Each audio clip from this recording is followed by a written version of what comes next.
Hello বন্ধুরা, আমি পিয়ালি তোমাদের বন্ধু চলে আসলাম আরও একটা নতুন ভিডিওর সাথে। আজ আমি বানিয়েছিলাম ভোলা ভেটকির ঝোল, মানে ওই ভোলা ভেটকির তেল ঝাল। প্রথমে মাছগুলোকে ধুয়ে কড়াইয়ের মধ্যে সর্ষের তেল দিয়ে মাছগুলোকে হালকা করে ভেজে নিয়েছিলাম। তারপরে গোটা গরম মশলা ফোড়ন দিয়ে পেঁয়াজ কুচিটা দিয়ে নাড়াচাড়া করেছি।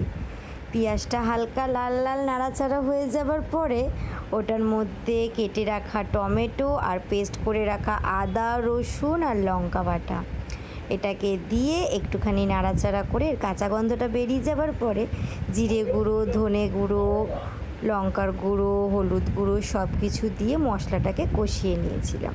কষিয়ে নেওয়ার পরে যখন মশলা থেকে তেল ছেড়ে গেছে, তারপরে একটুখানি জল দিয়ে ঝোলটাকে ফুটিয়ে নিয়েছি। ঝোলটা ফুটে যাওয়ার পরে ভেজে রাখা মাছগুলো একটা একটা করে দিয়ে নিয়েছি। এই ঝোলটা ফুটে যাওয়ার পরেই মাছটা দিলাম, কারণ নয়তো মাছগুলো তো একদম নরম, মাছগুলো পুরো নয় ভেঙে যাবে। মাছ রান্নাটা তোমাদের কেমন লাগলো রেসিপিটা আমাকে অবশ্যই কমেন্ট বক্সে জানাবে।